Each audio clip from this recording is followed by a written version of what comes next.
बोलो जय हनुमान बाबा की जय। अतुलित बलदामम हेम सेव लाभदेहम धनुज बन कसानम ज्ञानम अग्रगण्यम सकल गुणधानम बानराणाम धीशम रघुपत प्रिय भक्तम बात जातम नमामि। आज हम महान हनुमान जी के भक्त बाबा नीम करोली वाले के बारे में पर चर्चा करेंगे। 20वीं सदी के सबसे बड़े संत, भारत की जो भूमि संतों की भूमि है, इस बात को लेकर के कुछ लोग, आधुनिक सोच के लोग ये प्रश्न उठाते हैं, भारत में ही क्यों भगवान का जन्म होता है, भारत में ही क्यों भगवान अवतार लेते हैं। इस प्रश्न का उत्तर शायद आपको आज मिल सकता है। भारत के चाहे राम हैं, चाहे कृष्ण हैं, विष्णु हैं, सारे अवतारों का जन्म भारत में हुआ है। तो आधुनिक ऐसे संतों का जन्म भी भारत में क्यों हुआ है? भगवान का दूसरा स्वरूप, दूसरा नाम ही संत है। संतों के बारे में भगवान कृष्ण गीता के 4वें अध्याय के 34वें अध्याय में क्या कहते हैं? तद्दह प्रणपातेन परप्रश्नेन सेवया उपदेच्छन्ति ते ज्ञानम ज्ञानेन तत्त्वदर्शन। हे अर्जुन, तू उन तत्व ज्ञानी संतों की शरण में जा, उनकी सेवा कर, उनसे विनम्रता पूर्वक प्रश्न कर कि तत्व क्या है। तब उनकी आपकी सेवा से खुश हो जाएंगे, वो आपको तत्व के बारे में बताएंगे। यानी भगवान कृष्ण जो योगेश्वर हैं, सिद्धेश्वर हैं, जो सभी कलाओं से अवतार हैं, उनका भी यही मानना है कि धर्म का मर्म, तत्व का मर्म, ज्ञान का मर्म, ब्रह्म का मर्म संत ही बताते हैं। इसलिए आज महान सन्यासी, महान संत बाबा नीम करोली के बारे में हम जानने का प्रयास करते हैं। वैसे तो बाबा के बारे में जितना हम जानकारी दें, हम लगातार कई वर्ष बोलते रहे तो बाबा के बारे में जानकारी नहीं दे पाएंगे, लेकिन कुछ जानकारी देने का प्रयास करते हैं। हमारे उपनिषद भी क्या कहते हैं महात्माओं के बारे में, साधु संतों के बारे में? साधु नाम दर्शन साक्षात तीर्थ स्थल तीर्थे फलते काले सद्यः साधु समागम। साधुओं का दर्शन मात्र ही तीर्थ होता है।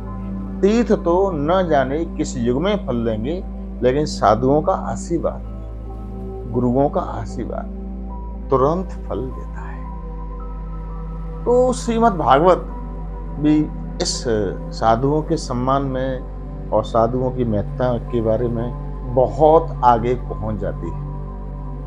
बहुत सुर से तुम ही धन्य वैसे मद भागे न भारत, सुर से तुम्हें धन्य वैसे साधु नाम दर्शन लोके परम सिद्धि करम। साधुओं का दर्शन की परम सिद्धि को प्राप्त होता है। जिस व्यक्ति को साधुओं के दर्शन हो जाते हैं, वो व्यक्ति परम सिद्धि को प्राप्त होता है। और महात्मा का पहले अध्याय का 8वां श्लोक बहुत अच्छा है। वो क्या कहता है? श्रीमद् भागवत का महात्मा का पहले अध्याय का 8वां श्लोक, चिंता मणिर लोक सुखम श्रद्धा स्वर्ग संपदम प्रच्छते गुरु पीत्यो वैकुंठम योग दुर्लभ। चिंतामणि केवल आपको लौकिक संपदा दे सकती है, और चिंतामणि लौकिक संपदा दे सकती है, और कल्प वृक्ष आपको स्वर्ग की चीजें दे सकता है। लेकिन साधु पुरुषों का आशीर्वाद, संतों का आशीर्वाद आपको वैकुंठ का फल दे सकता है। वो केवल गुरुदेव के आशीर्वाद से ही प्राप्त होता है। और अंतिम श्लोक श्रीमद् भागवत शास्त्र का पहले अध्याय का 33वां श्लोक, 19वें अध्याय का 33वां श्लोक बहुत कुछ कहता है। वो पराकाष्ठा है सज्जनों, साधुओं के और संतों के आशीर्वाद की।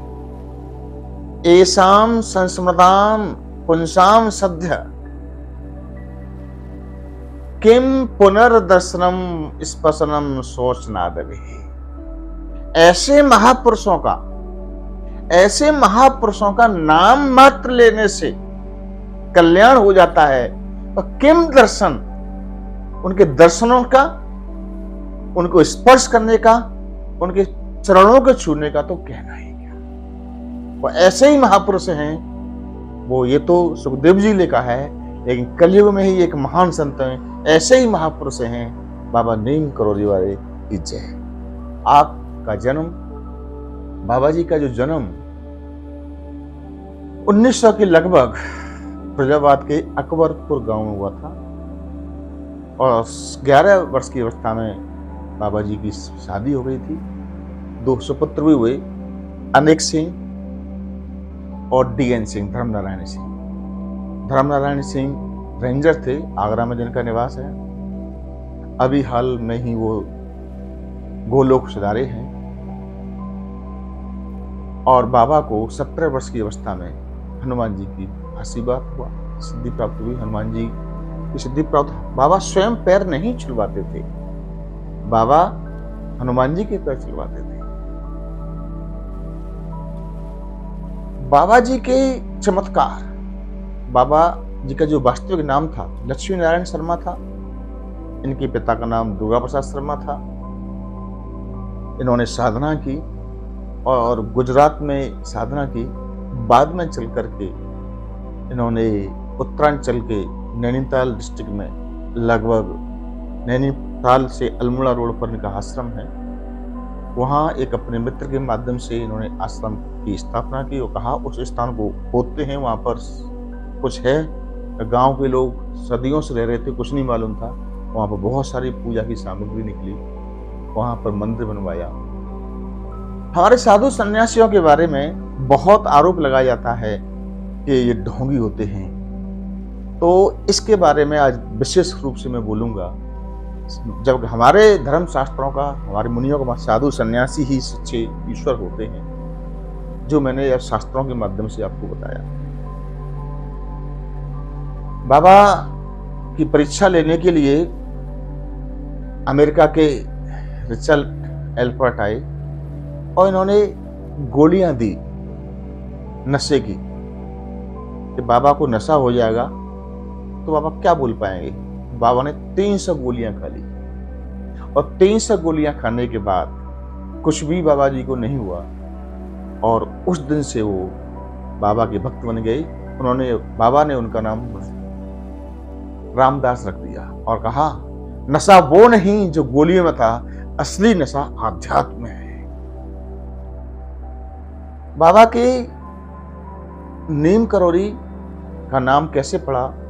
बाबा को सिद्धियां आ चुकी थी, और सिद्धियों का वो व्यक्तिगत प्रयोग नहीं करते थे और न प्रदर्शन करते थे। एक बार फर्स्ट क्लास ट्रेन के डिब्बे में बैठ के जा रहे थे, बाबा को उतार दिया, टिकट नहीं थी। बाबा नीम के पेड़ के नीचे आराम से बैठ गए और ट्रेन नहीं चले। खूब प्रयास कर लिए, प्रशासन ने, ट्रेन नहीं चली। किसी व्यक्ति ने कहा ये बाबा सिद्ध महात्मा हैं, जब तक इनसे माफी नहीं मांगो वो ट्रेन नहीं चलेगी। और बाबा को बिठाया, माफी मांगी और ट्रेन होने चल गई। आज उस घने बियाबान जंगल का नाम भी नीम करोली स्टेशन पर गया है। आज के संदर्भ में बाबा का नाम इसलिए महत्वपूर्ण है कि दुनिया को मार्गदर्शन करने वाला सुपर पावर फेसबुक और एप्पल के स्टीव जॉब्स, एप्पल के चेयरमैन जब पूरी तरह से दिवालिया हो गए थे, तो किसी व्यक्ति ने कहा भारत में जाइए, एक महान संत का आशीर्वाद लीजिए। मैं आपको इसलिए बताना चाहता हूं, कुछ लोग इस बात को कहते हैं बाबा तो अब है नहीं, आशीर्वाद किसका मिलेगा। तो जब स्टीव जॉब्स भारत आए थे, जब बाबा नहीं थे, तो 1973 में बाबा गोलोक को सुधार चुके थे। तो केवल आश्रम की मिट्टी लेने से, बाबा में आस्था करने से, बाबा की शक्ल देखने से, फोटो देखने से, आस्था करने से, बाबा का आशीर्वाद लिया। और स्टीव जॉब्स आज एप्पल के चेयरमैन है, और एप्पल जो कंपनी है फोन की, स्मार्टफोन की, दुनिया की सबसे बड़ी कंपनियों से एक है।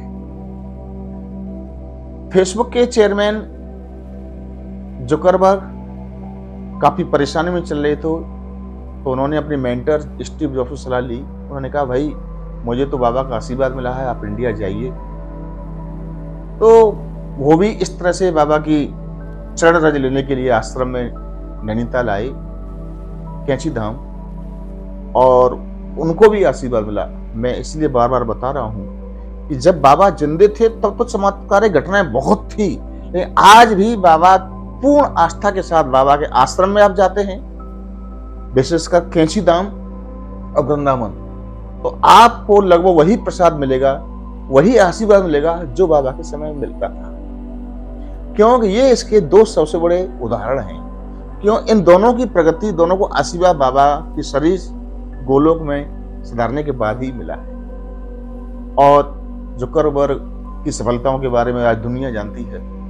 ये बात हवा में नहीं है, ये बात स्वयं जुकरबर्ग ने प्रधानमंत्री मोदी को अमेरिका की यात्रा के दौरान बताई थी। आज नेट पे अवेलेबल है, आप सर्च कर सकते हैं। जूलिया रॉबर्ट्स जो अमेरिका की अभिनेत्रियों की लिस्ट में सबसे ऊपर में से एक हैं, उन्होंने केवल बाबा का फोटो देख करके ही हिंदू धर्म ग्रहण किया और बाबा की दीवानी बन गई। आज बहुत सारी सफलताएं उन्हें मिली, क्योंकि सुपर पावर के लोग ही सुपर शक्तियों को पहचान सकते हैं। मेरा व्यक्तिगत मानना ये है। बाद में तो फिर हिंदुस्तान में भी बहुत सारी भेड़चाल चली, और आज भी मेरा ये मानना है कि यदि आप पूर्ण आस्था के साथ, पूर्ण श्रद्धा के साथ हनुमान जी को स्मरण करके आप या तो नीम करोली आश्रम, कैंची धाम या वृंदावन जाते हैं, तो आपको निश्चित ही आपकी मनोकामना पूर्ति होगी। क्यों? ये तीन बड़े उदाहरण यही कहते हैं। एक व्यक्ति दिनेश अग्रवाल जो अलीगढ़ के हड्डी रोग विशेषज्ञ हैं, मैं स्वयं उनसे मिला वृंदावन के आश्रम में, और वृंदावन में बाबा नीम करोली के सत्संग में वो आया करते हैं। जब भी सत्संग होता है तो सारे प्रैक्टिस को छोड़ करके आया करते हैं। क्योंकि दिनेश अग्रवाल गवर्नमेंट डॉक्टर भी हैं, तो लोगों ने शिकायत कर दी कि ये साहब वृंदावन बाबा के आश्रम में चले जाते हैं और टाइम यहाँ रहते नहीं। तो डॉक्टर साहब को चेक करने के लिए पहुंचे, दिनेश जी को चेक करने के लिए,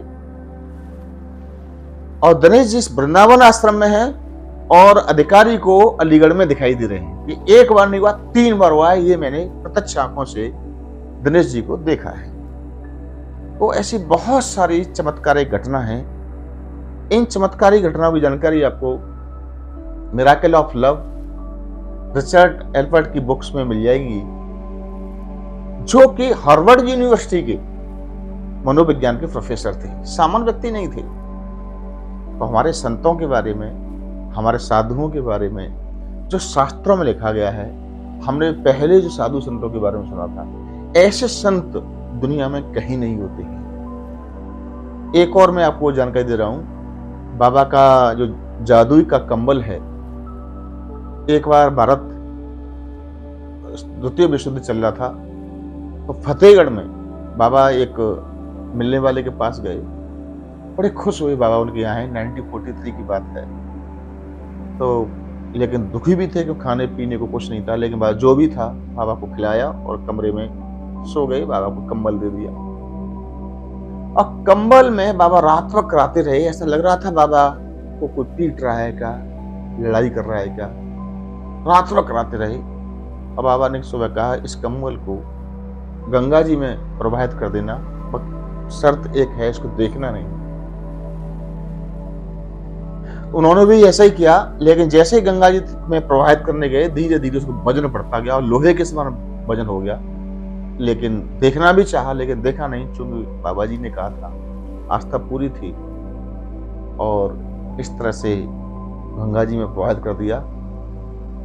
और बाबा ने कहा, अब आपका बच्चा आ जाएगा, चिंता मुक्त रहिए, लेकिन आज की तिथि को आप याद रखना। सही 1 महीने बाद बच्चा आ गया, और बच्चा ने कहा कि ईश्वर मेरी एक अलौकिक शक्ति ने सहायता की। युद्ध चल रहा था, उस युद्ध में चारों तरफ से सैनिक मेरे ऊपर गोलियां चला रहे थे, मेरे सारे साथी मारे गए, मेरे पर किसी गोली ने कोई प्रभाव नहीं किया। किस तारीख की बात है? उसी तारीख की बात थी बाबा जिस दिन उस सैन्य के घर पधारे थे। तो ऐसे महान संतों का नाम लेने मात्र से कल्याण हो जाता है। तो सकल देखने से तो बहुत कुछ हो सकता है। यदि उनके चरणों की रज, उनके आश्रम की आपको मिल जाती है, निश्चित ही कल्याण होगा। एक बार प्रेम से बोलेंगे जय हनुमान जी महाराज।